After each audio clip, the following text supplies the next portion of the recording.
The man behind the Brian kill threats that terrorized the Plainfield community is now facing more charges. It's a story our Call 6 Investigates team has been following every step of the way since the online threats first started back in 2015. Our Paris Lubell is live this morning. Paris, there are some stunning new details revealed with these new charges.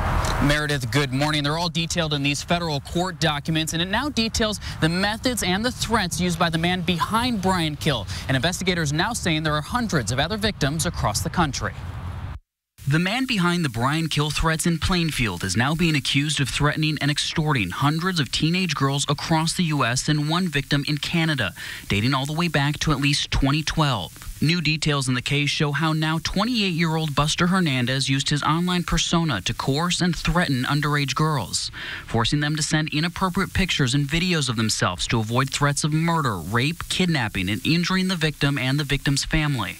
And for the first time, we're also learning Hernandez encouraged some of his victims to kill themselves, but also promised to release their inappropriate pictures and videos at their funeral. Investigators say he would also tell the girls that he would stop if they followed one last demand or completed their task quicker, but he never actually stopped threatening them. The new documents also detail how hard it was for investigators to find him. They say he used sophisticated technology to block investigators from tracking his real location. He also opened hundreds of email accounts and social media pages and then would quickly close them, making it almost impossible for police to track.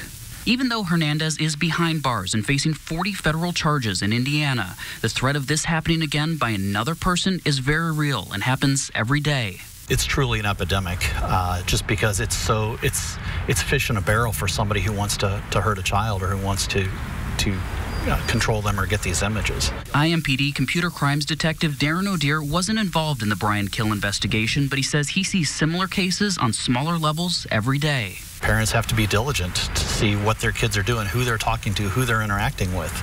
They need to be checking devices. They need to have regular conversations with their kids' friends' parents.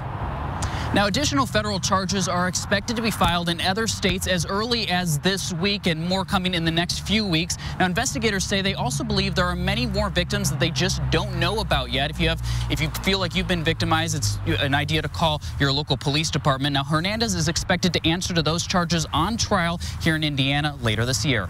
We're live this morning. Paris Lubell, RTV6. Paris, thank you.